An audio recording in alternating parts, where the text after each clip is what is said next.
Marcus Chen stood before his walk-in closet, fingers hovering over a row of designer suits that cost more than most people earned in months. The Italian silk ties, the handcrafted leather shoes, the platinum watch that graced magazine covers. All of it would stay behind today. Instead, he reached for the carefully curated costume of deception, a faded polo shirt from Target, khakis with a small stain near the pocket, and scuffed sneakers he had deliberately worn down. His reflection in the mirror showed a man who looked nothing like the CEO whose face appeared on Forbes covers. The expensive haircut had grown out just enough to appear modest, and he had practiced the slightly tired expression of someone working multiple jobs to make ends meet. Behind him, the floor-to-ceiling windows of his penthouse offered a breathtaking view of the city skyline, but today he would pretend to live in a cramped apartment across town. Emma bounced on his king-sized bed while Ethan sat cross-legged, both 6-year-olds watching their father with the intense curiosity that only children possessed. They had been through this routine before, though they did not fully understand why Daddy sometimes pretended to be poor. "Remember what we practiced," Marcus said, kneeling down to their eye level. "Daddy works as a computer fixer, not a boss. We live in the small apartment, not here. And we drive the Honda, not the other cars." "But why do we have to pretend, Daddy?" Emma asked, her dark eyes so much like her mother's that Marcus felt the familiar ache in his chest. "Why can't we just be ourselves?" "Because sometimes people like us for the wrong reasons, sweetheart," Marcus explained, brushing a strand of hair from her face. "I want to make sure this nice lady likes us for who we are inside, not for our money." Ethan nodded solemnly, though at 6 years old, the concept of wealth versus worth remained largely abstract. He had been born into privilege, surrounded by nannies and private tutors, never knowing the financial struggles that shaped most childhoods. The irony was not lost on Marcus that in trying to find authentic love, he was teaching his children to lie. The plan had seemed logical when his business partner David suggested it 6 months ago. After Marcus's wife died in a car accident 3 years earlier, well-meaning friends had introduced him to an endless parade of women who saw dollar signs instead of a grieving widower. Gold diggers with practiced smiles and calculated interest in his children. Women who researched his net worth before the first date and planned their futures around his bank account rather than his heart. So when David's sister-in-law mentioned her friend Sarah, an elementary school teacher who had specifically requested to meet someone genuine and down-to-earth, Marcus made a decision that now felt increasingly complicated. He would test her authenticity by pretending to be exactly what she wanted, a struggling single father working hard to provide for his kids. The Honda Civic sat in the building service garage, a deliberate contrast to the Ferrari, Lamborghini, and custom Tesla that occupied his assigned parking spaces. Marcus had purchased the used car specifically for this charade, complete with Cheerio crumbs in the cup holders and a small tear in the passenger seat that suggested financial hardship rather than choice. As they drove across the city toward the modest coffee shop where he would meet Sarah Williams, Marcus caught his children's eyes in the rearview mirror. They were dressed in clothes from regular department stores rather than the designer outfits that filled their actual wardrobes.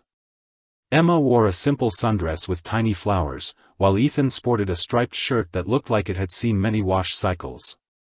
The neighborhood gradually shifted from gleaming high-rises to tree-lined streets with older homes and small businesses.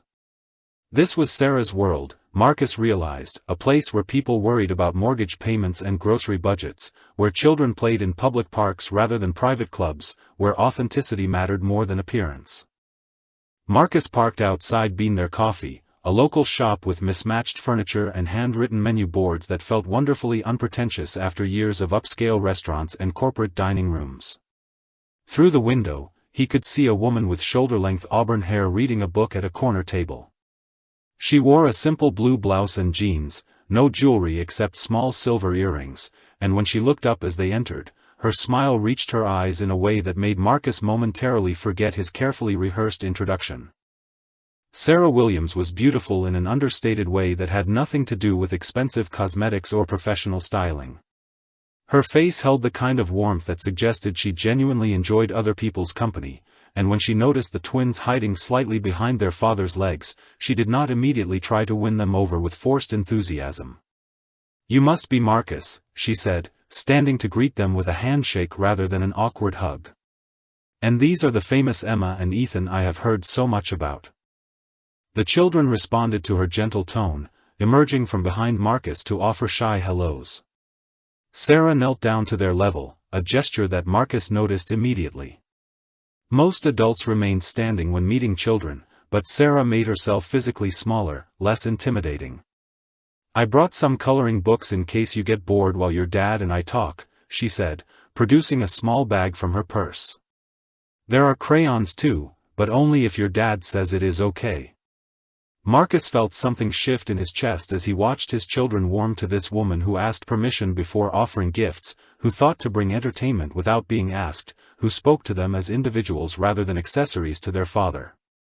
They settled into a booth with cracked vinyl seats and a table that wobbled slightly, so different from the five-star establishments where Marcus usually conducted his social life. Sarah ordered coffee and a muffin, insisting on paying for the children's hot chocolate despite Marcus's protests.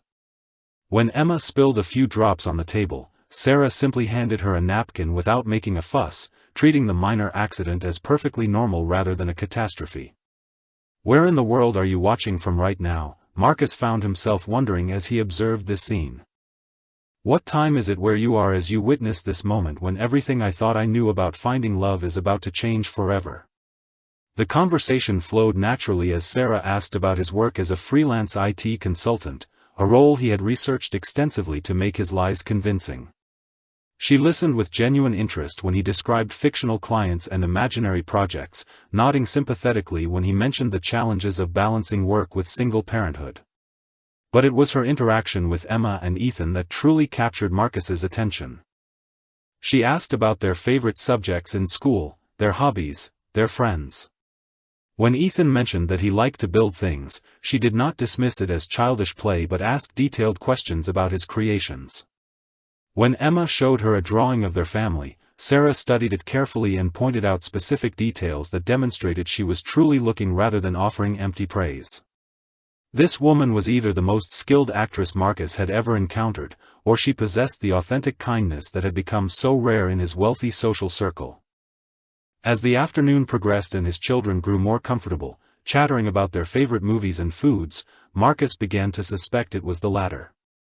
The test had begun, though Sarah had no idea she was being evaluated. Every word, every gesture, every response was being measured against the standard of women who had disappointed Marcus in the past. But as he watched her patiently help Emma color inside the lines and listened to Ethan's elaborate story about a superhero he had invented, Marcus realized that Sarah Williams was already exceeding every expectation. The foundation of deception was laid, the characters were in position, and the most important performance of Marcus Chen's life had officially begun. 3 days later, Marcus found himself standing outside the Children's Discovery Museum, clutching 2 general admission tickets he had purchased online like any normal parent checking their budget. The irony was not lost on him that he could have bought the entire museum, yet here he was counting $20 bills from his wallet with practiced concern. Sarah arrived exactly on time, wearing a cheerful yellow sundress that looked like it came from a department store clearance rack but somehow made her more beautiful than any designer gown Marcus had ever seen. She carried a small backpack filled with snacks she had packed herself, another detail that struck him as both foreign and wonderful. The twins raced ahead toward the interactive exhibits, their excitement genuine and infectious. Marcus watched Sarah's face light up as she observed their joy, her teacher instincts immediately apparent as she began asking questions designed to enhance their learning experience rather than simply occupy their time. "Look at this, Emma," Sarah said, kneeling beside a water table where children could experiment with dams and currents. "What do you think happens when we move this barrier here?" Emma concentrated seriously, moving the wooden piece and watching the water flow change direction. Her eyes widened with delight at the discovery, and Sarah's encouraging smile made Marcus realize he was witnessing something he had rarely seen in his privileged world, an adult who genuinely enjoyed nurturing curiosity without expecting anything in return. They moved through the museum at the children's pace, Sarah never checking her phone or showing signs of impatience when the twins wanted to spend 20 minutes at a single exhibit. She participated enthusiastically in their exploration, asking thoughtful questions and celebrating their discoveries as if she were experiencing the wonder herself for the first time. At the space exhibit, Ethan became fascinated with a model of the solar system, spinning the planets and asking endless questions about distances and gravity. Sarah admitted she did not know all the answers but suggested they could look them up together later, treating his curiosity as valuable rather than inconvenient. Marcus found himself studying Sarah as much as watching his children. Everything about her seemed genuine, from the way she laughed at Emma's silly jokes to how she patiently helped Ethan sound out difficult words on the exhibit signs. There was no performance here, no calculated charm designed to impress the parent through the children. When lunchtime arrived, they gathered around a picnic table in the museum's courtyard. Sarah unpacked sandwiches she had made herself, cutting them into fun shapes that delighted the twins. She had remembered Emma mentioning she did not like mustard and had brought extra juice boxes in case someone spilled. These small acts of consideration moved Marcus more than any grand gesture from his previous relationships. Sarah was not trying to prove her worthiness as a potential stepmother, she was simply being kind because kindness came naturally to her. "Daddy," Emma said suddenly, her voice carrying clearly across the courtyard, "why did you tell Sarah we live in that little apartment when our real house has the big pool?" Marcus felt his blood freeze as every carefully constructed lie threatened to crumble around him. Sarah's expression shifted slightly, confusion replacing her easy smile as she looked between father and daughter. "Emma likes to pretend sometimes," Marcus said quickly, his voice steadier than he felt. "She thinks our neighbor's pool is ours because she can see it from her bedroom window." Sarah nodded slowly, accepting the explanation but filing away the moment in her mind. Marcus could see her teacher instincts analyzing the interaction, looking for patterns and inconsistencies the way she would with a student's unusual behavior. The afternoon continued, but Marcus remained hyper-aware of every word his children spoke, ready to deflect or explain away any other accidental revelations. The constant vigilance exhausted him, making him realize how much energy deception required and how far he had strayed from the authentic connection he claimed to seek. As they prepared to leave, Sarah insisted on paying for parking despite Marcus's protests. She counted out singles and quarters from her purse with the careful attention of someone who tracked every expense, another reminder of the vast difference between their real circumstances. "Thank you for today," she said as they walked to their cars. "The kids are wonderful, and I can tell they adore you. It is not easy being a single parent, but you are doing an amazing job." Her words hit Marcus harder than any business compliment he had ever received. Here was a woman who saw him as a good father despite believing he struggled financially, who valued his parenting over his earning potential, who offered genuine praise without knowing his net worth. Sarah drove away in a modest sedan with a small dent in the rear bumper, waving goodbye through the window with the same warmth she had shown all day. Marcus watched her taillights disappear into traffic before loading his own children into the deliberately humble Honda. "Did we do good today, Daddy?" Ethan asked from his car seat. "Did we remember to pretend?" "You did great, buddy," Marcus replied, though the words felt increasingly hollow.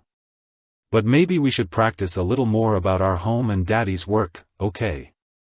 As they drove back toward their real life of penthouses and privilege, Marcus found himself thinking not about Sarah's beauty or charm, but about her authenticity. She had spent the entire day focused on his children's happiness without once asking about his income, his prospects, or his plans for providing her with a comfortable future. The test was working perhaps too well. Sarah Williams was proving to be exactly the kind of woman Marcus had hoped to find. But with each genuine smile, each thoughtful gesture, each moment of real connection, the weight of his deception grew heavier. He was falling for a woman who believed she was falling for someone who did not exist. 2 weeks into their courtship, Sarah invited Marcus and the twins to her apartment for dinner, an offer that filled him with both anticipation and dread. He had never seen how someone in her income bracket actually lived, and the prospect of witnessing authentic financial struggle made him question the ethics of his continued deception. Sarah's building stood in a neighborhood where children played hopscotch on sidewalks and neighbors knew each other's names. The 3-story structure showed its age in faded brick and slightly crooked steps, but flower boxes beneath the windows and a well-maintained entrance suggested residents who took pride in their modest homes. Her apartment occupied the second floor, accessible through a narrow hallway that smelled faintly of cooking spices and old wood. When Sarah opened the door, Marcus immediately understood the difference between chosen simplicity and financial necessity. The living room held furniture that had clearly been collected over time rather than purchased as a set. A comfortable but worn sofa faced a small television, surrounded by bookcases made from boards and cinder blocks. Children's artwork covered one wall, not expensive prints but colorful drawings that students had given their favorite teacher over the years. Emma and Ethan gazed around with the fascination of children entering an entirely different world. Their penthouse playroom contained more square footage than Sarah's entire apartment, yet they seemed enchanted by the cozy intimacy of her space. "Welcome to my castle," Sarah said with a laugh that held no embarrassment about her circumstances. "It is not much, but it is home." The twins immediately gravitated toward a corner where Sarah had created a small reading nook with cushions and picture books. The kitchen proved even more revealing about Sarah's resourcefulness and character. She had transformed the tiny space into an efficient workspace where every inch served a purpose. Mason jars held dried beans and pasta, evidence of bulk buying to stretch her budget. A small herb garden flourished on the windowsill, providing fresh seasonings she could not afford to purchase regularly. "I hope you like spaghetti," Sarah said, stirring a sauce that filled the apartment with rich aromas. "I make everything from scratch because it tastes better and costs less." Marcus watched her work with ingredients that probably cost less than the tip he typically left at restaurants. Yet her movements showed the confidence of someone who found joy in creating something delicious from simple components. She had made fresh bread, explaining that her grandmother's recipe required only flour, water, and patience. During dinner, the twins chattered freely about their day, and Marcus found himself relaxing despite his underlying anxiety about maintaining their cover story. Sarah had set the small table with mismatched plates that somehow created a charming rather than shabby impression. Candles provided soft lighting that made the meal feel special despite its modest cost. "Miss Sarah," Emma said suddenly, swirling spaghetti around her fork, "our housekeeper makes pasta too, but yours tastes much better." Marcus nearly choked on his wine, a bottle Sarah had carefully selected from the discount rack but presented with pride. Sarah raised an eyebrow at the mention of a housekeeper, and Marcus quickly intervened. "Emma means our neighbor Mrs. Rodriguez," he said smoothly. "She sometimes watches the kids when I have to work late, and Emma calls her our housekeeper because she tidies up while I am gone." Sarah nodded, though Marcus could see her filing away another inconsistency. Her teacher instincts were clearly picking up on the children's occasional slips, but she seemed to attribute them to childish exaggeration rather than deliberate deception. After dinner, Sarah brought out a board game she had purchased specifically for the twins' visit. The price tag was still stuck to the bottom, showing she had paid full retail despite her obvious budget constraints. This small sacrifice, made without fanfare or expectation of recognition, moved Marcus more than any expensive gift he had ever received.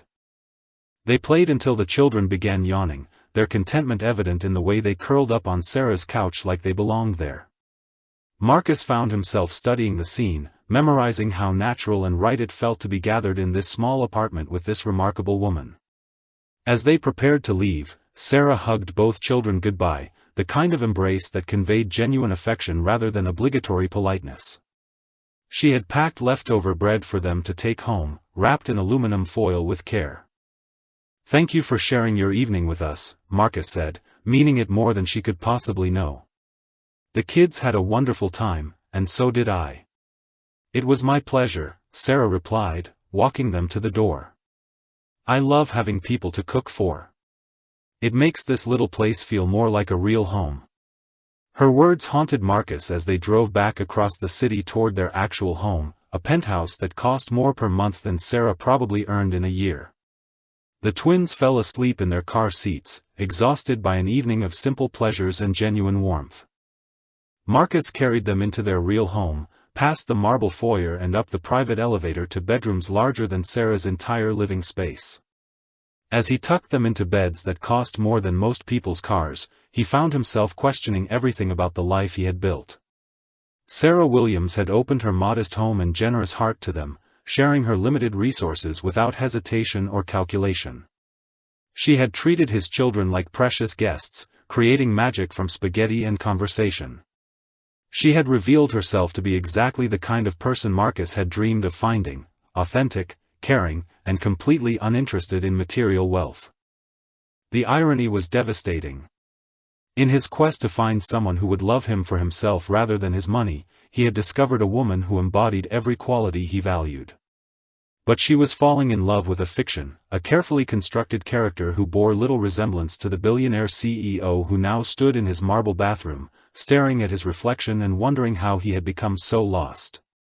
Tomorrow he would return to his real life of board meetings and stock options, while Sarah would head to her classroom to nurture young minds for a salary that barely covered her basic needs.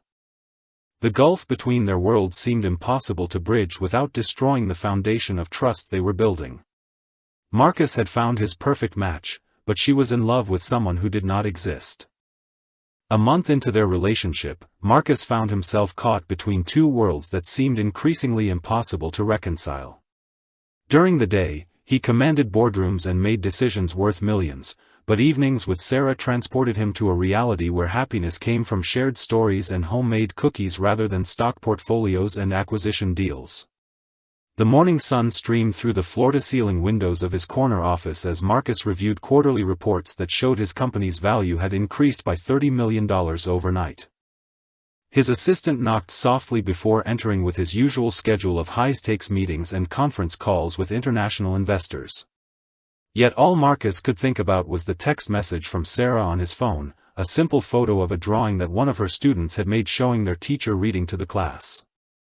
She had added a caption about how much she loved her job despite the challenges, mentioning that the school was cutting funding for art supplies but that she planned to buy them herself. The contrast hit him like a physical blow. While he accumulated wealth faster than he could spend it, Sarah dipped into her modest savings to ensure her students had crayons and construction paper. She taught 28 children in an overcrowded classroom for a salary that barely covered her basic expenses, yet she radiated more joy and purpose than most of the millionaires in his social circle. His business partner David knocked and entered without waiting for permission, a privilege earned through 15 years of friendship and shared success. He took one look at Marcus staring at his phone and shook his head with familiar disapproval. "You are falling for her," David said, settling into the leather chair across from Marcus's mahogany desk. "This was supposed to be a test, remember? Find out if she is genuine, then reveal the truth and see if she stays interested." Marcus pocketed his phone and tried to focus on the spreadsheets covering his desk, but his mind kept drifting to the previous evening when Sarah had helped Emma with a school project about community helpers. She had spent 2 hours creating a presentation about teachers, policemen, and firefighters, never once mentioning the army of staff who actually managed the twins' daily lives. "She is genuine," Marcus replied, his voice carrying a weight that made David lean forward with concern. "That is the problem. Sarah Williams is exactly what I hoped to find, and she thinks she is dating someone who does not exist." The irony was becoming unbearable. Marcus had created an elaborate fiction to protect himself from gold diggers, but in doing so, he had trapped himself in a relationship built on lies. Every genuine smile Sarah gave him, every thoughtful gesture, every moment of authentic connection felt like a betrayal of her trust. His phone buzzed with another message from Sarah, this one asking if he and the twins wanted to join her for a picnic in the park on Saturday. She had discovered a free outdoor concert and thought the children would enjoy the music. The invitation was accompanied by a photo of the sandwich ingredients she was already assembling, her excitement about the simple outing evident in every word. Marcus typed back an enthusiastic yes, then immediately felt the familiar guilt that accompanied every interaction with Sarah. She was planning their weekend around activities that fit her budget, while he could have chartered a private jet to take them anywhere in the world. Yet her joy about sharing a simple picnic felt more valuable than any luxury his wealth could provide. That evening, Marcus returned to his penthouse to find the twins in their playroom, which occupied more square footage than most family homes. They were building elaborate structures with toys that cost hundreds of dollars each, but their conversation centered entirely on Miss Sarah and when they would see her again. "Daddy," Emma said, looking up from a dollhouse that replicated a Victorian mansion, "why does Miss Sarah live in such a tiny house when you could buy her a big one like ours?" The innocent question struck Marcus like a lightning bolt. His 6-year-old daughter had identified the central contradiction of his elaborate charade with the clarity that only children possessed. He knelt beside her, struggling to find an explanation that would satisfy her curiosity without revealing the depths of his deception. "Miss Sarah likes her little house because it is cozy," he said carefully. "And besides, we cannot just buy houses for people without asking if they want them." "But she is your girlfriend," Ethan chimed in from across the room where he was arranging toy cars that cost more than Sarah's monthly grocery budget.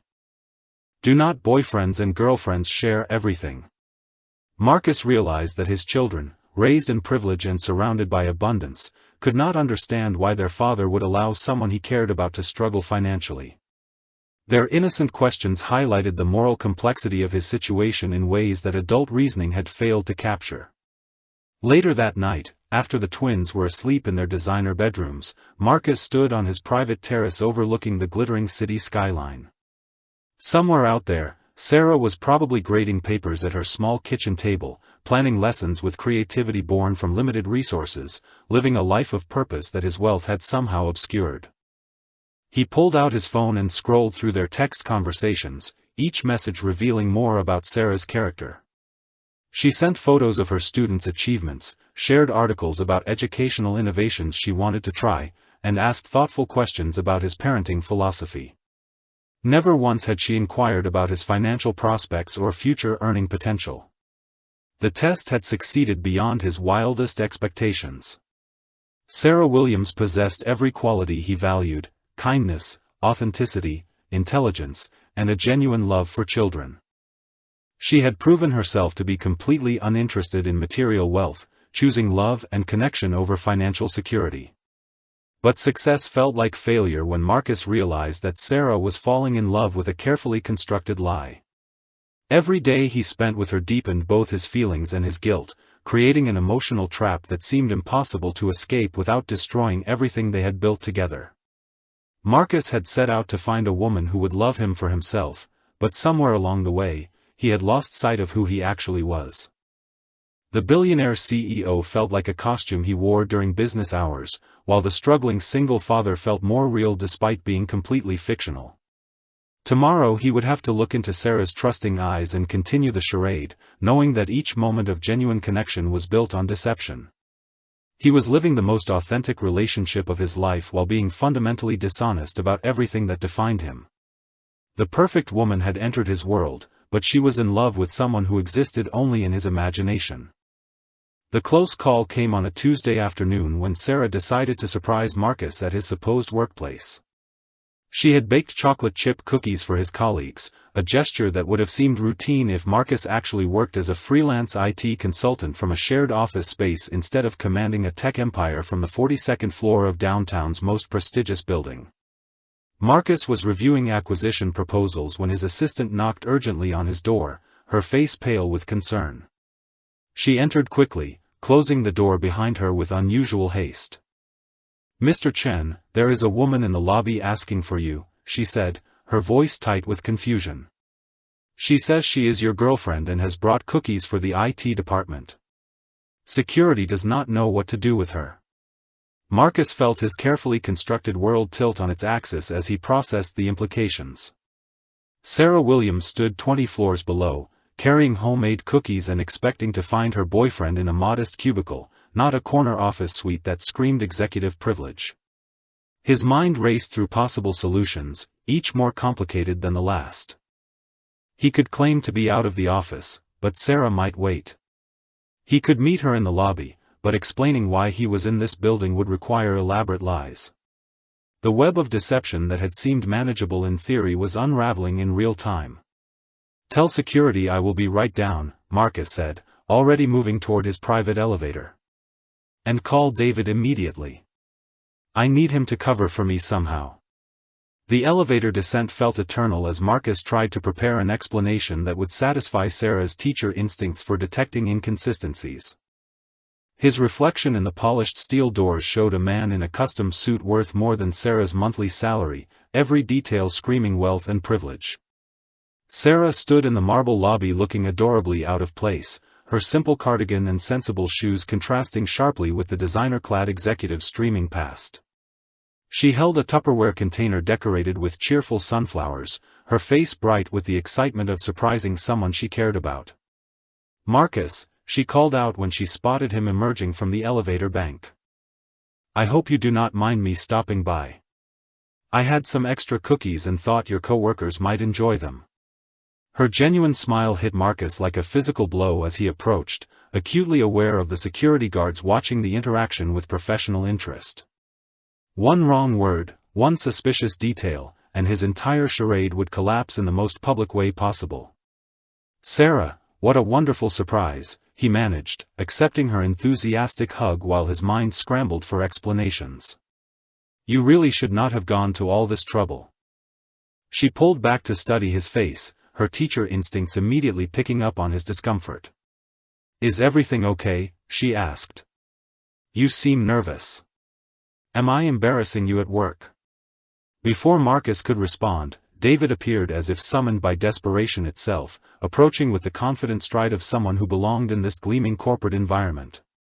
Marcus had never been more grateful for his business partner's quick thinking and natural charm.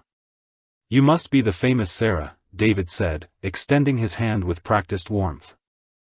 "Marcus talks about you constantly. I am David Park, the building manager here. Marcus mentioned you might stop by sometime." Sarah shook his hand with the genuine pleasure of meeting someone important to Marcus, completely unaware that David was actually the chief financial officer of a multi-million-dollar corporation rather than a building supervisor. "It is so nice to meet you," Sarah replied. "I brought cookies for Marcus's IT team. He works so hard, and I thought his colleagues might appreciate a little treat." David accepted the container with appropriate gratitude while Marcus marveled at his friend's ability to improvise under pressure.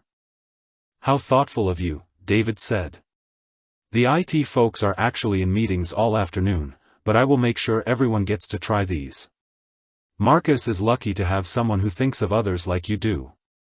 The compliment made Sarah beam with pleasure, and Marcus felt another stab of guilt at how easily she accepted their manufactured story. Her trust was absolute, her belief in his fictional identity complete. She had no reason to suspect that the man she was falling in love with was lying about every fundamental aspect of his life. "I should probably get back to work," Marcus said, desperate to end the encounter before more complications arose. "Thank you for the surprise, though. It means more than you know." Sarah kissed his cheek goodbye, a gesture that felt both wonderful and terrible given the circumstances. "I will see you Friday for our dinner date," she said. "I am making that lasagna you mentioned wanting to try." As she walked toward the exit, Marcus watched her go with a mixture of love and dread. David waited until she was completely gone before turning to his friend with an expression that combined amusement and concern. "That was close," David said quietly. "Your girlfriend seems lovely, but this charade is getting out of hand. What happens when she wants to meet your co-workers, or when someone who knows the real you sees you together?" Marcus had no answer because there was no good answer. Every day brought new opportunities for exposure, new chances for innocent questions to reveal inconvenient truths. His relationship with Sarah was built on such an elaborate foundation of lies that maintaining it required constant vigilance and increasingly complex explanations. As they rode the elevator back to their executive offices, Marcus realized that his perfect plan was becoming a perfect disaster. He had found the woman of his dreams, but she was in love with a fantasy. The longer he waited to tell the truth, the deeper her feelings would grow and the more devastating the revelation would become. What part of this story resonates most with you? He found himself wondering as the elevator climbed toward his corner office. Have you ever found yourself trapped by lies that started with good intentions, watching as deception poisoned something beautiful you were trying to protect? Sarah's cookies sat on David's desk like evidence of everything Marcus was about to lose, sweet reminders of a woman whose only crime was believing the man she loved when he told her who he was. The test had succeeded too well, proving Sarah's authenticity while revealing the bankruptcy of his own. Marcus had created a trap for gold diggers but had caught an angel instead, and now he faced the impossible task of freeing her without destroying everything they had built together.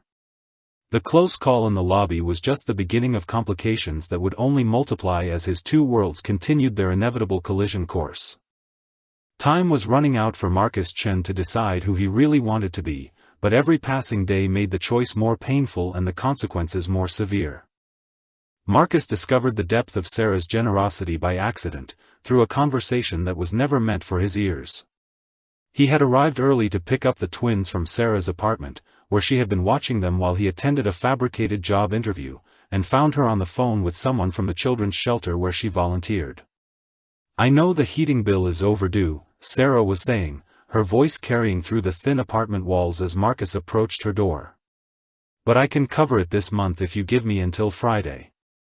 The kids need to stay warm, and my paycheck comes in on Thursday."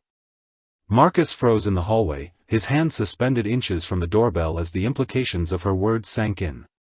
Through the door, he could hear Emma and Ethan playing quietly, their laughter mixing with Sarah's continued conversation about utility bills and emergency repairs at the shelter. "I have been setting aside money for a new winter coat, but the furnace is more important," Sarah continued. "Those children depend on us, and I would rather be cold than let them suffer." The casual way she discussed sacrificing her own comfort for children she barely knew hit Marcus like a revelation. Here was a woman living paycheck to paycheck, choosing to pay heating bills for homeless children instead of buying herself basic necessities. While he had been testing her character from the safety of his multi-million-dollar deception, she had been proving her worth through quiet acts of selflessness. Marcus waited until he heard her end the call before knocking, his mind reeling from what he had overheard. Sarah opened the door with her usual warm smile, but he noticed details he had overlooked before: the slight fraying at the cuffs of her sweater, the careful way she had mended a small tear in her jeans, the absence of the simple jewelry she usually wore. The twins rushed to greet him with their customary enthusiasm, chattering about the afternoon they had spent with Miss Sarah. She had taught them to make paper airplanes, helped them with homework, and read stories with the patience of someone who genuinely enjoyed children's company. They spoke of her with the kind of affection usually reserved for family members. "Thank you for watching them," Marcus said, studying Sarah's face and wondering how he had missed the signs of her financial stress. "How did the job interview go?" she asked, and Marcus realized with a sharp pang of guilt that his fictional struggles were a source of genuine concern for her. "It went well," he lied, the words feeling heavier than usual. "They said they would call by the end of the week." Sarah's face lit up with hope on his behalf, and Marcus understood that his supposed employment difficulties were causing her real worry. She cared about his financial stability not because it affected her, but because she knew how hard single parenthood could be when money was tight. As they prepared to leave, Marcus noticed Sarah quietly packing leftover soup into containers for them to take home. When he protested that she should keep it for herself, she waved off his concerns with the explanation that she had made too much and it would only go bad. But Marcus was beginning to understand Sarah's economics. She made large batches of simple foods to stretch her grocery budget, sharing portions with others while convincing herself she was preventing waste rather than acknowledging her own generosity. On the drive home, Emma mentioned that Miss Sarah had given her a bookmark from her own collection because Emma had admired it. Ethan added that Sarah had let him keep the airplane they had made together, even though it was the best one and she had wanted to display it on her refrigerator. These small gifts, meaningless to children who owned everything money could buy, represented genuine sacrifice from someone living on a teacher's salary. Sarah was giving away pieces of her modest possessions because she found joy in making others happy, never calculating the cost to herself. That evening, after tucking the twins into beds that cost more than Sarah's monthly rent, Marcus stood in his walk-in closet surrounded by clothes he rarely wore. His watch collection alone was worth more than Sarah would earn in 5 years of teaching, yet she was the one demonstrating true wealth through her generosity of spirit. He pulled out his phone and researched the children's shelter where Sarah volunteered, discovering that it was indeed struggling with basic operating expenses. The heating bill she had offered to pay would barely register as a rounding error in his monthly budget, yet for Sarah it represented a significant sacrifice. Marcus found himself on the shelter's website, reading testimonials from families they had helped and studying their urgent fundraising appeals. With a few clicks, he could solve all their financial problems forever, ensuring that Sarah never again had to choose between her own needs and those of homeless children. But anonymous donations would not address the larger issue consuming Marcus's thoughts. Sarah Williams was living a life of purpose and meaning that his wealth had somehow obscured. She found fulfillment in teaching children, joy in simple pleasures, and satisfaction in helping others despite her own limited resources. The woman he was falling in love with possessed a richness of character that made his material wealth seem hollow by comparison. She was giving away what little she had while he hoarded more than he could ever spend, hiding behind lies that prevented him from sharing either his resources or his authentic self. Marcus realized that his test had revealed more about his own character than Sarah's. While she was proving her worth through daily acts of kindness and sacrifice, he was demonstrating his moral poverty through elaborate deceptions designed to protect his financial assets. The irony was devastating. He had found a woman who embodied every value he claimed to cherish, but he was hiding behind a facade that prevented him from supporting her or joining her in the meaningful work that gave her life purpose. Sarah Williams was teaching him what true wealth looked like, one selfless act at a time, while he remained trapped in a prison of his own making. She was falling in love with a fictional struggling single father, never knowing that the real man could solve every financial worry that kept her awake at night. The question was no longer whether Sarah would accept his wealth, but whether he deserved someone whose heart was so much richer than his bank account had ever made him feel. The test that finally broke Marcus's resolve came when Sarah discovered his fictional financial emergency, a crisis he had manufactured to gauge her true character but never expected her to take so seriously. He had mentioned in passing that his biggest client had delayed payment, leaving him unable to cover the twins' daycare fees, expecting perhaps sympathy or understanding from the woman he was secretly evaluating. Instead, Sarah showed up at his apartment the next morning with an envelope containing $800 in cash, her face bright with the satisfaction of someone solving a problem for someone they loved. "I know you said not to worry about it," she said as Marcus stared at the money in stunned silence, "but I could not sleep last night thinking about Emma and Ethan missing daycare. I withdrew my emergency fund from savings this morning." Marcus felt the world tilt as he processed what Sarah had done. The woman who counted quarters for parking meters had emptied her safety net to help a man she believed was struggling, never considering that her emergency fund represented months of careful saving while his real net worth increased by more than her annual salary every week. "Sarah, I cannot take this," he managed, his voice rough with emotions he could not identify. "This is your emergency money. What if you need it?" "Then I will figure something out," she replied with the matter-of-fact tone of someone accustomed to financial uncertainty. "But right now, you need it more than I do. The children come first, always." The envelope felt impossibly heavy in Marcus's hands as he realized the magnitude of what Sarah had sacrificed. He knew from overheard phone conversations that this money represented her security blanket, the difference between stability and disaster for someone living paycheck to paycheck. "I have been thinking about getting a second job anyway," Sarah continued, her voice carrying the forced brightness of someone convincing herself that sacrifice was actually opportunity. "The community college offers evening classes in computer skills. I could tutor students and bring in extra income." Marcus watched in horror as Sarah planned to work additional hours to replace the money she was giving him, completely unaware that he could repay her 1,000 times over without noticing the expense. She was preparing to exhaust herself financially supporting a fictional crisis while he possessed resources that could solve every money worry she would ever face. The twins chose that moment to emerge from their bedroom, still in pajamas and rubbing sleepy eyes. They greeted Sarah with the enthusiasm of children who had come to consider her part of their family, climbing onto her lap for morning hugs. "Miss Sarah brought us money so we can keep going to daycare," Emma announced with the matter-of-fact acceptance children showed toward adult arrangements they did not fully understand. Is Daddy still sad about work? Ethan asked, looking between the adults with the perceptive concern that children sometimes displayed about grown-up problems.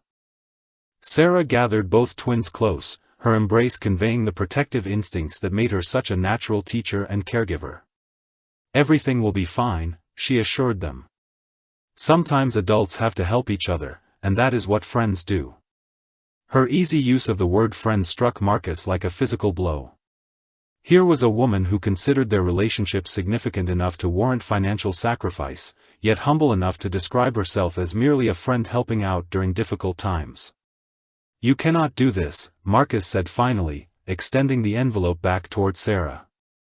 I will not let you empty your savings for us. Sarah's expression shifted to something Marcus had never seen before, a flash of steel beneath her usual gentle demeanor. You will not let me, she repeated, her voice quiet but firm. Marcus, I am not asking your permission to help people I care about.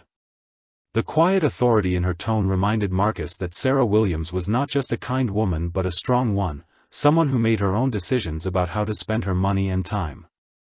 She had chosen to help him not from weakness or manipulation, but from the same principled generosity that drove her to volunteer at shelters and buy art supplies for her students. I need to think about this, Marcus said weakly, knowing that any reasonable explanation for refusing her help would require revealing truths he was not ready to share. Of course, Sarah replied, standing to gather her purse with the efficiency of someone beginning a busy day.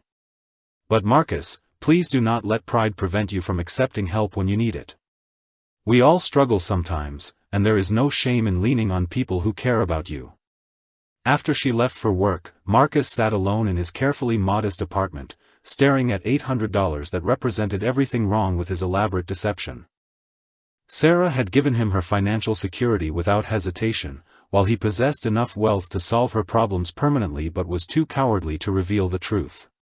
The twins played quietly in their room, occasionally asking when they would see Miss Sarah again, their innocent affection for her adding another layer to Marcus's guilt.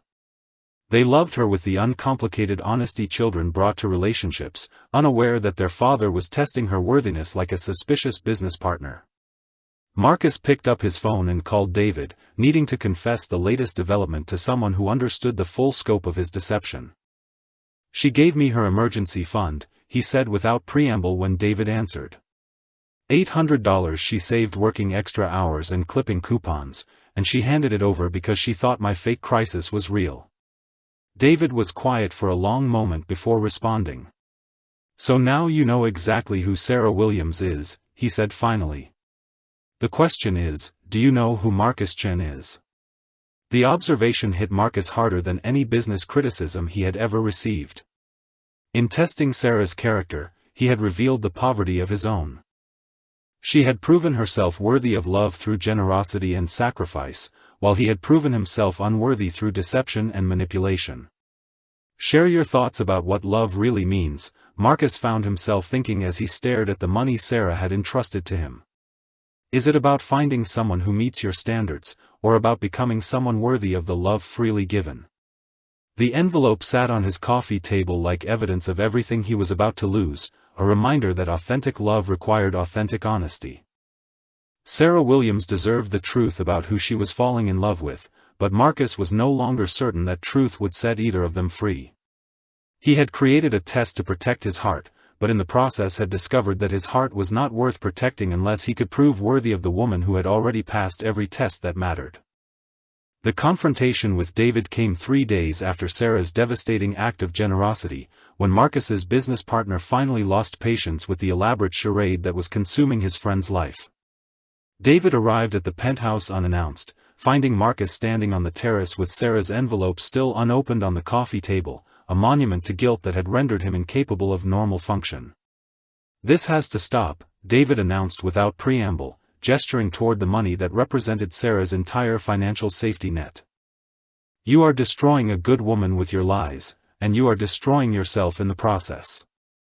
Marcus turned from his view of the city skyline, his face showing the strain of 3 sleepless nights spent wrestling with an impossible situation. Every path forward seemed to lead to devastating consequences, either for Sarah's trust or for the relationship that had become the most important thing in his life. She emptied her savings account for me, Marcus said, his voice hollow with self-recrimination. $800 that took her months to save, given without hesitation to help a man who does not exist. David picked up the envelope, weighing it in his hands like evidence in a trial where Marcus stood accused of emotional fraud. "And what have you done with this incredible gift?" he asked. "Have you told her the truth about who you really are?" The question hung in the air like an accusation because they both knew the answer. Marcus had spent 3 days paralyzed by guilt and fear, unable to return the money without explanation but equally unable to continue the deception that had already caused Sarah to sacrifice so much. Meanwhile, across the city in her small apartment, Sarah was probably planning how to work extra hours to rebuild her emergency fund, never knowing that the man she was helping could repay her sacrifice 1,000 times over without affecting his lifestyle.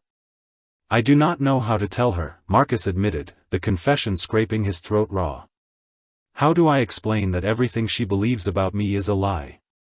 That the struggling single father she fell in love with is actually a billionaire who has been testing her like a lab experiment?" David set the envelope down with deliberate care, his expression mixing friendship with frustration. "You start with the truth," he said simply. "You tell her that you fell in love with someone extraordinary and were too afraid of being hurt to trust her with your real self." The simplicity of the advice only highlighted the complexity of the situation. Marcus had painted himself into a corner where honesty seemed impossible and continued deception felt unbearable. Every day he waited made the eventual revelation more devastating, but every day he spent with Sarah made the thought of losing her more unthinkable. "Your children are asking questions too," David continued, pressing his advantage. "Emma asked my wife yesterday why their daddy pretends to be poor when Miss Sarah needs money for her students. How long before they accidentally reveal something that destroys everything you think you are protecting?" The mention of his twins added another dimension to Marcus's guilt. He had enlisted his own children in his deception, teaching them to lie to someone who treated them with genuine love and care. Emma and Ethan were beginning to understand the contradiction between their father's claimed values and his actual behavior. That evening, Marcus sat in his home office reviewing contracts worth millions while his phone buzzed with cheerful texts from Sarah about lesson plans and grocery lists. The juxtaposition felt surreal, like existing in two parallel universes that could never be reconciled without destroying one or both. Sarah had also sent a photo of a handmade card from one of her students, thanking her for buying new art supplies with her own money. The image hit Marcus like a physical blow as he realized that Sarah was continuing her pattern of financial sacrifice while supporting what she believed was his crisis. His laptop screen displayed quarterly reports showing his net worth had increased by another $12 million, numbers that had once excited him but now felt like accusations. While his wealth accumulated automatically through investments and market gains, Sarah was manually budgeting every dollar to help others, including a fictional version of himself. Marcus closed the laptop and walked to the twins' bedroom, where Emma and Ethan were playing quietly with toys that cost more than Sarah's monthly salary. They looked up as he entered, their faces bright with the uncomplicated happiness of children who felt secure and loved. "Daddy, when can we show Miss Sarah our real house?" Emma asked with the innocent directness that made adult deception seem even more complicated. "She would like the big kitchen and the pool." Ethan nodded enthusiastically, adding his own observations about features of their penthouse that he wanted to share with the woman who had become such an important part of their lives. The playroom with the video games, the library with all the books, the terrace where they could see the whole city. Their excitement about including Sarah in their real world highlighted everything wrong with Marcus's approach. His children wanted to share their abundance with someone they loved, while he was hiding it behind elaborate lies designed to test her worthiness. Soon, Marcus promised, though he had no idea how to make that truth possible without destroying everything they had built together. Later that night, Marcus returned to the terrace with his phone, scrolling through photos from their time together. Sarah laughing at the children's museum, helping Emma with her homework, teaching Ethan to tie his shoes. In every image, her joy appeared genuine, her love for his children authentic, her feelings for him unmarked by any calculation about financial advantage. The test had succeeded completely. Sarah Williams had proven herself to be exactly the kind of person Marcus had hoped to find: generous, loving, authentic, and completely uninterested in material wealth. She had passed every evaluation with such flying colors that her perfection now felt like an indictment of his methods. Marcus had discovered his ideal partner, but she was in love with an ideal that existed only in his imagination. The real Marcus Chen possessed the resources to solve every problem Sarah faced, but lacked the courage to reveal himself honestly enough to offer that support. Tomorrow he would have to look into her trusting eyes and continue pretending to be someone he was not, or find the strength to tell the truth and risk losing the most authentic relationship of his life. Either choice felt like a betrayal of everything Sarah deserved. The envelope containing her sacrifice sat inside like a timer counting down to an explosion that would either free them both or destroy everything they had built together. Marcus had run out of time to decide who he wanted to be, but the decision was no longer his alone to make. The universe seemed determined to force Marcus's hand when Sarah's ex-boyfriend returned to complicate everything with perfect timing and devastating clarity. James Morrison appeared at the elementary school where Sarah taught, driving a new Porsche and wearing confidence like an expensive cologne, ready to offer her everything Marcus was pretending he could not provide. Sarah called Marcus that evening, her voice carrying an exhaustion that went beyond the usual fatigue of managing 28 6-year-olds for 8 hours. She needed to talk, she said, about something unexpected that had happened at work, and could he meet her at their usual coffee shop after she finished grading papers. Marcus arrived to find Sarah sitting in their corner booth, staring into a cup of tea that had grown cold while she wrestled with thoughts too complex for easy resolution. She looked up when he approached, offering a smile that did not quite reach her eyes, and Marcus immediately knew that whatever had happened would test the foundation of their relationship in ways he was not prepared to handle. "James came to see me today," Sarah said without preamble, her directness cutting through any possibility of avoiding the conversation. "He wants me back, and he has apparently become quite successful since we broke up." Marcus felt ice form in his stomach as he processed the implications. An ex-boyfriend with money represented exactly the kind of competition his fictional identity could never survive, especially when that ex-boyfriend could offer Sarah the financial security that Marcus was pretending to lack. He showed up in an expensive car and designer clothes, talking about his new business and how much his life has changed, Sarah continued, her voice carefully neutral in the way teachers spoke when discussing complicated student situations. "He apologized for how things ended and offered to take care of me financially if I gave him another chance." The words hit Marcus like physical blows as he realized that someone was offering Sarah exactly what he possessed but could not reveal.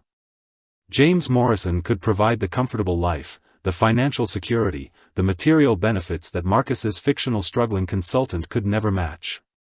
"What did you tell him?" Marcus asked, though he dreaded the answer and simultaneously felt he had no right to hope for any particular response. Sarah looked directly into his eyes with the kind of honesty that had characterized every moment of their relationship, her gaze steady and unwavering despite the difficulty of the conversation. "I told him that money is not love," she said simply. "That I would rather struggle with someone who values me for who I am than live comfortably with someone who thinks wealth can replace genuine connection." The relief that flooded through Marcus was immediately followed by shame so intense it threatened to overwhelm him. Sarah had rejected financial security to stay with a man she believed was struggling, choosing authentic love over material comfort, never knowing that her supposed struggling boyfriend possessed more wealth than her ex could ever dream of offering. "James could not understand my decision," Sarah continued, her voice carrying the slight confusion of someone forced to explain something that seemed obvious to her. "He kept listing things he could buy for me, places he could take me, problems he could solve with his money. He seemed genuinely shocked that I was not interested." Marcus watched Sarah describe rejecting exactly what he had been too cowardly to offer her honestly, choosing poverty with a fictional man over wealth with a real one. The irony was so devastating that Marcus felt physically sick as he processed the moral implications of what he was witnessing. "He said I was making a mistake staying with someone who could not provide for me properly," Sarah added, her voice carrying a note of hurt that someone would reduce her feelings to economic calculations. "As if love was some kind of business transaction where you choose the highest bidder." The observation cut Marcus to his core because he realized that his entire approach to finding love had been exactly that kind of transaction, though in reverse. He had been testing Sarah's authenticity as if love were a commodity that could be evaluated and purchased, reducing her genuine feelings to data points in his elaborate experiment. Sarah reached across the table to take his hand, her touch warm and reassuring despite the chaos in his mind. "I hope you know that your financial situation does not matter to me," she said softly. "What matters is how you treat me and the children, how you make me feel valued and respected, how we support each other through difficult times." Her words were meant to reassure him, but they only amplified Marcus's guilt as he realized that Sarah was falling deeper in love with qualities she attributed to his fictional identity. She was choosing struggle and authenticity over wealth and security, never knowing that she could have both if he found the courage to be honest. "I love our life together," Sarah continued, her voice growing stronger with conviction. "I love how we make simple things special, how we focus on what really matters, how we show the children that happiness does not come from expensive toys or fancy restaurants." Marcus listened to Sarah describe loving exactly the life he had created through lies, never understanding that he possessed the resources to give her anything she wanted while maintaining the authentic connection she valued. She was building her future around a foundation of deception, making choices based on false information about the man she was falling in love with. That night, after walking Sarah to her car and watching her drive away in her modest sedan with the dented bumper, Marcus sat alone in the coffee shop wrestling with the implications of what he had learned. Sarah Williams had been offered everything his wealth could provide and had chosen him instead, based entirely on qualities she believed he possessed rather than resources he actually controlled. The test was complete. Sarah had proven beyond any doubt that she valued authentic love over material wealth, that she would choose struggle with the right person over comfort with the wrong one, that her feelings were based on character rather than bank statements. But her ex-boyfriend's return had also highlighted the moral bankruptcy of Marcus's position. James Morrison was offering Sarah financial security openly and honestly, while Marcus was hiding resources that could solve every worry she faced. One man was being genuine about his wealth while the other was being genuine about his poverty, and Sarah was choosing poverty because she believed it came with authenticity. Marcus had created a situation where Sarah's virtue had become his vice, where her integrity highlighted his deception, where her choice to love him despite his supposed limitations made his actual advantages feel like weapons he was using against her. The perfect woman had chosen him over wealth and security, but she had chosen someone who did not exist. Marcus Chen had everything James Morrison could offer and more, but lacked the honesty that would allow him to share it with the woman who had proven herself worthy of both his love and his resources.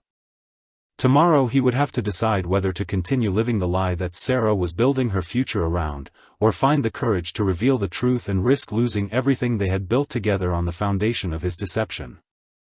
The decision to reveal everything came when Marcus could no longer bear the weight of Sarah's trust pressing against his chest like a stone.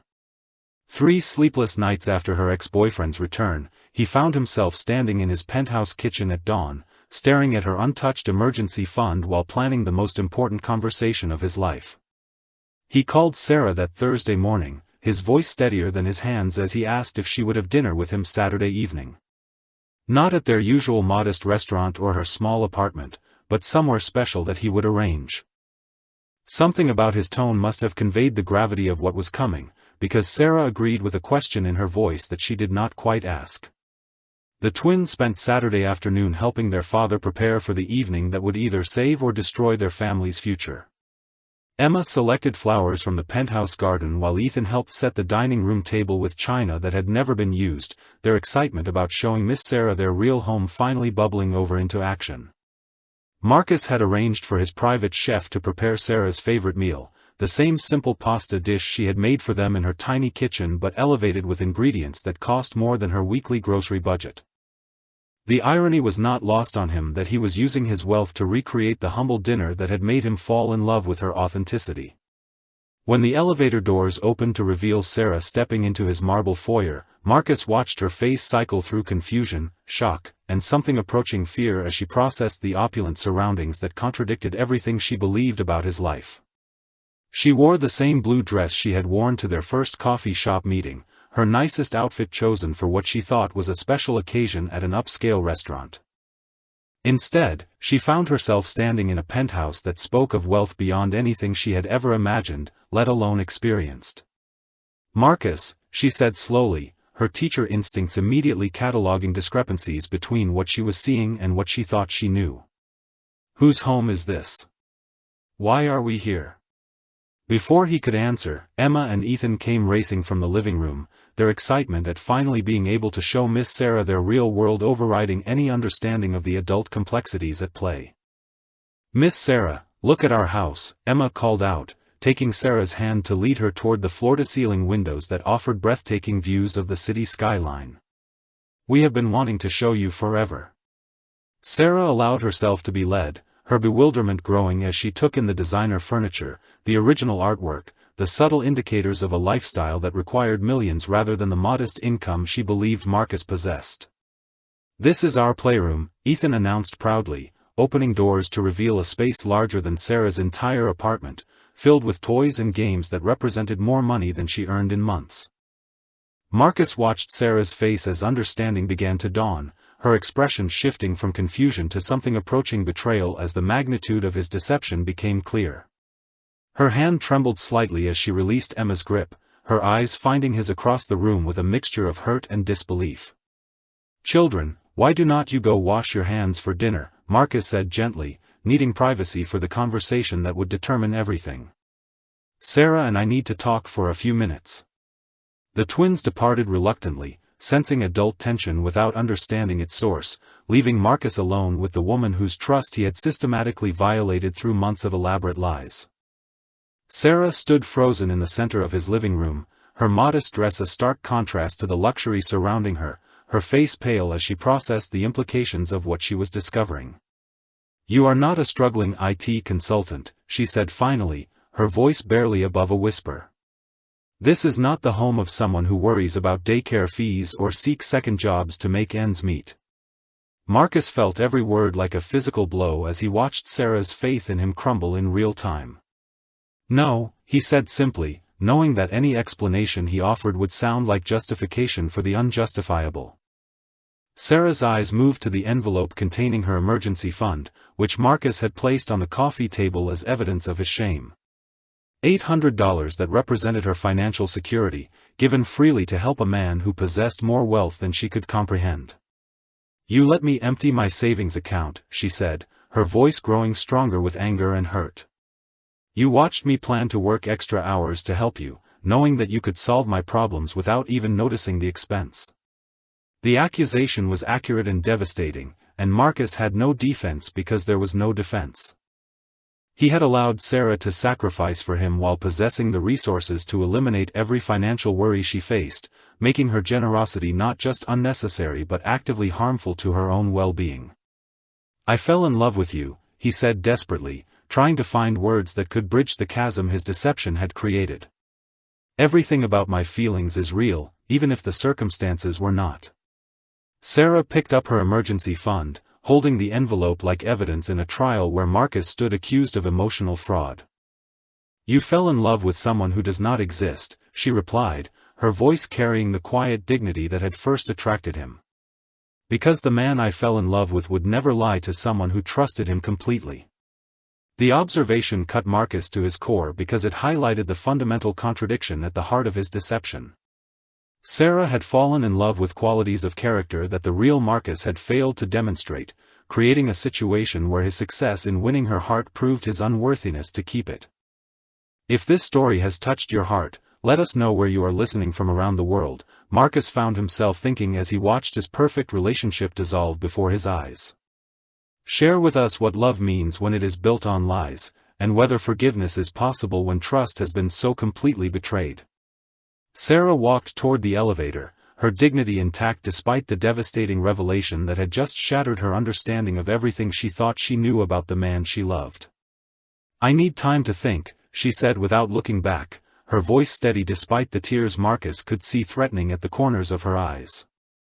"The twins are wonderful children who deserve better than this deception, and I deserve better than someone who would test my love like a business transaction." The elevator doors closed between them, carrying away the most authentic relationship Marcus had ever experienced, leaving him alone in his marble palace with nothing but his wealth and the echo of his own moral failure. The silence that followed Sarah's departure stretched across 5 endless days, during which Marcus discovered that all his wealth meant nothing when the person who mattered most was no longer part of his world. The penthouse felt like a mausoleum of missed opportunities, every luxury a reminder of the authentic love he had destroyed through his need to test rather than trust.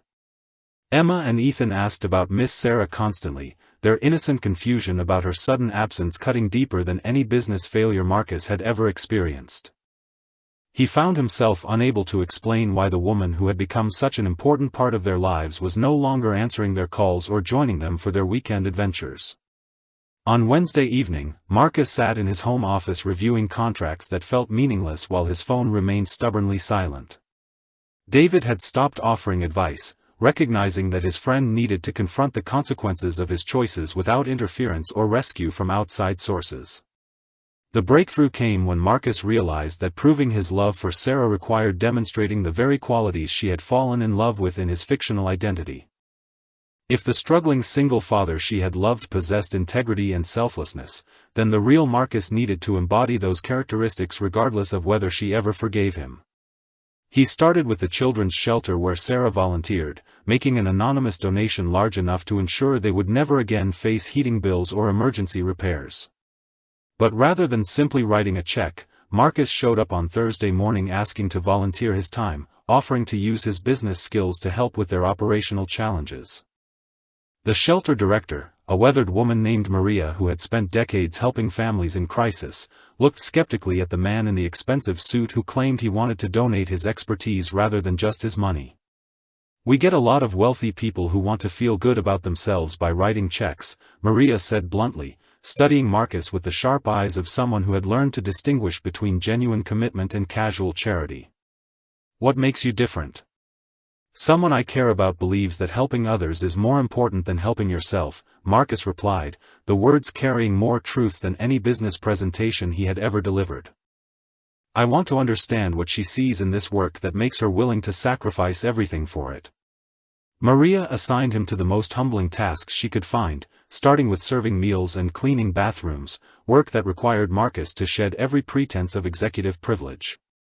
For the first time in years, he found himself focused entirely on other people's needs rather than his own comfort or convenience. The families at the shelter told stories that put Marcus's manufactured financial crisis into devastating perspective. Single mothers working multiple jobs to afford one-bedroom apartments, elderly people choosing between medication and groceries, children who had never owned new clothes or toys but still managed to smile and play with whatever they could find. By Friday afternoon, Marcus understood why Sarah chose to spend her limited free time and resources helping these families. Their gratitude was genuine, their resilience inspiring, their humanity undeniable. This work gave meaning to wealth and privilege that his corporate success had never provided. That evening, Marcus received a text message from Sarah that made his heart race with hope and terror in equal measure. She wanted to meet him at the coffee shop where they had shared their first conversation, neutral ground where they could talk without the distraction of his penthouse or her memories of their modest dates. Marcus arrived early, sitting in their old booth and remembering how nervous he had been during that initial meeting when his biggest worry was whether his deception would be convincing. Now he faced the much more complex challenge of convincing Sarah that his feelings had always been real, even when everything else about him had been fiction. Sarah entered wearing the same simple clothes that had first attracted him, her natural beauty unmarked by any attempt to impress or intimidate. She looked tired, as if the past week had been as difficult for her as it had been for him, but her posture carried the quiet strength that had sustained her through years of teaching and volunteering. She sat across from him without ordering anything, her hands folded on the table between them like a barrier protecting her from further disappointment. "I have spent 5 days trying to understand how someone I trusted completely could lie to me so systematically," she said without preamble, her voice carrying the measured tone she used when addressing difficult classroom situations. Marcus felt every word like a judgment he deserved, knowing that any explanation he offered would sound like an excuse for the inexcusable. "I keep thinking about all the times I worried about your financial stress," she continued, her eyes meeting his with painful directness. All the times I offered help you did not need, made sacrifices you could have prevented, planned my life around limitations that did not exist. The litany of his deceptions felt even worse when spoken in Sarah's calm voice, each betrayal of her trust enumerated with the precision of someone who had spent days cataloging the damage. But what hurts most, Sarah said, her composure finally cracking slightly, is that you made me fall in love with someone who does not exist. The man I loved would never have tested my feelings like a business transaction. He would have trusted me enough to be honest from the beginning. Marcus wanted to argue that his feelings had always been genuine, that the love between them was real despite the circumstances, but he recognized that Sarah was right about the fundamental contradiction. She had fallen in love with integrity he had never demonstrated, with authenticity he had systematically avoided. I was afraid, Marcus said finally, the admission scraping his throat raw. I had been hurt by people who wanted my money instead of me, and I thought testing you was the only way to protect myself. Fear does not justify deception, Sarah replied, her teacher instincts addressing his attempt to rationalize his behavior. You had every right to be careful, but you did not have the right to lie to someone who was being completely honest with you. Her response left Marcus with nothing to say because there was nothing to say. Sarah Williams had proven herself worthy of his trust and his truth, but he had failed to prove himself worthy of her love and her future. The coffee shop buzzed around them with the normal conversations of people whose relationships were not collapsing under the weight of systematic deception, making their painful exchange feel even more isolated and final. Marcus realized that winning Sarah back would require more than explanations or apologies. It would require becoming the man she had fallen in love with, demonstrating through actions rather than words that he possessed the character she had attributed to his fictional identity. The question was whether Sarah would give him the chance to prove that the real Marcus Chun could be worthy of the love she had given to someone who never existed. 3 months later, Marcus had learned that redemption required more than wealth or words, demanding instead the patient work of becoming someone worthy of the love he had carelessly destroyed. Every Tuesday and Thursday evening found him at the children's shelter, not as a benefactor seeking recognition, but as a volunteer washing dishes and reading stories to children whose gratitude taught him more about authentic wealth than any business success ever had. Sarah knew about his volunteer work because Maria, the shelter director, had mentioned it during one of their regular conversations about fundraising and program development. But Sarah had not seen Marcus during those months, both of them carefully avoiding the places where they might encounter each other accidentally. The twins missed her desperately, their questions about Miss Sarah becoming a constant reminder of everything Marcus had sacrificed for the illusion of protecting himself. Emma had drawn dozens of pictures addressed to their former friend, while Ethan asked daily when they could visit her small apartment that had felt more like home than their penthouse ever did. Marcus finally found the courage to reach out to Sarah on a Thursday evening in late spring, not with romantic gestures or expensive gifts, but with a simple text message asking if she would meet him at the elementary school where she taught. He had something to show her, he said, something that might help her understand who he was trying to become.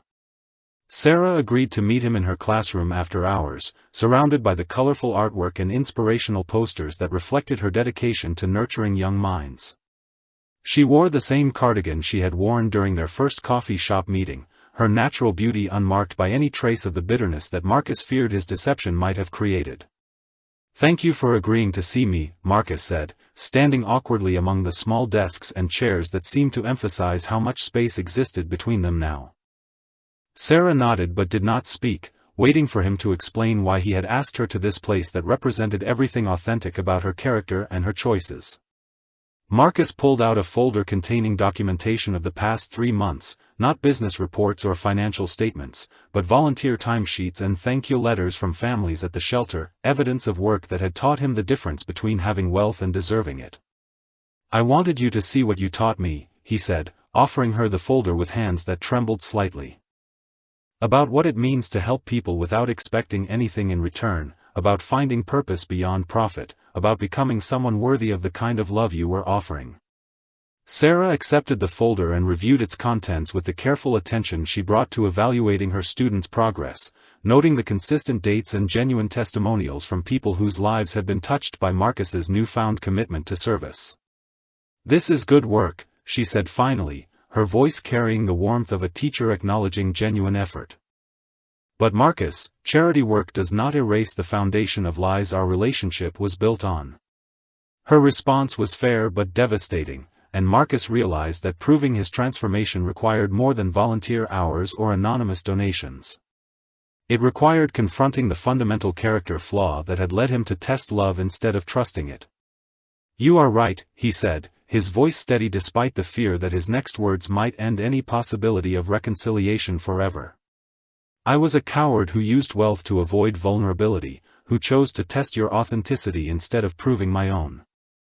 Sarah listened without interruption as Marcus continued, his confession flowing like water through a broken dam that could no longer contain the pressure of months of reflection and regret. "I told myself I was protecting my children and myself from people who might use us, but really I was protecting myself from having to be worthy of genuine love. It was easier to create a test than to become someone who deserved to pass one." The admission hung between them in the quiet classroom, surrounded by motivational posters about honesty and integrity that seemed to judge Marcus's past actions while offering hope for his future choices. "I cannot undo the lies I told or the trust one betrayed," Marcus continued, his eyes meeting Sarah's with the kind of honesty he should have offered from the beginning. "But I can promise that I understand now what real wealth looks like, and it has nothing to do with bank accounts or stock portfolios." Sarah set the folder aside and looked at him with the measuring gaze she used when deciding whether a struggling student deserved another chance to prove their commitment to learning.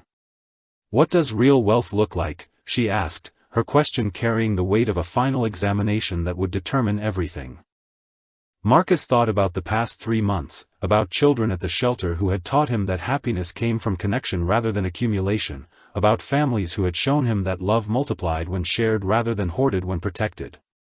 "Real wealth looks like your emergency fund sitting on my coffee table for 3 months because I could not bear to spend money you had sacrificed for someone who did not deserve it," he said. "It looks like learning to wash dishes and read bedtime stories to children who will never remember my name but taught me what service actually means." He paused, gathering courage for the most important words he would ever speak. "Real wealth looks like you, choosing love over security, giving freely without calculating return, building a life of purpose that makes everyone around you richer in the ways that actually matter." Sarah studied his face for a long moment, her teacher instincts evaluating whether his transformation was genuine or merely another performance designed to achieve a desired outcome. "The children miss you," Marcus said quietly, playing his final card not as manipulation but as simple truth. "Emma still draws you pictures, and Ethan asks every day when we can visit your little apartment that felt more like home than our penthouse ever did." Sarah's composure finally cracked slightly at the mention of the twins, her love for them evident in the softening of her expression despite her continued wariness about their father. "I miss them too," she admitted, her voice carrying the pain of someone who had lost not just a romantic relationship but the family she had begun to consider her own. They stood in the silence of her classroom, surrounded by evidence of her dedication to nurturing others, while Marcus waited to learn whether the man he was becoming could earn the forgiveness that the man he had been definitely did not deserve. Sarah picked up a crayon from her desk and wrote something on a piece of construction paper, her movements deliberate and careful like someone making a decision that would affect more lives than just her own. She handed him the paper, on which she had written a simple message in the careful letters she used to teach children how to communicate their most important thoughts. "Truth is the foundation of love," the paper read. "Without it, everything else is just a beautiful lie." Below her message, she had drawn 2 stick figures holding hands next to a small house, the kind of simple illustration that children use to represent their deepest hopes for happiness and security. "If you want to try again," Sarah said, her voice carrying both hope and caution, "we start over completely. No tests, no deceptions, no protecting ourselves from vulnerability. Just 2 people choosing to trust each other with the truth about who they really are." Marcus took the paper like a sacred contract, understanding that Sarah was offering him something more valuable than forgiveness. She was offering him the chance to earn love honestly, to build a relationship on the foundation of authenticity he should have chosen from the beginning. The real Marcus Chen had finally found the courage to seek love without armor, and the extraordinary Sarah Williams had found the grace to believe that people could change when their hearts were truly invested in becoming worthy of the love they sought to receive.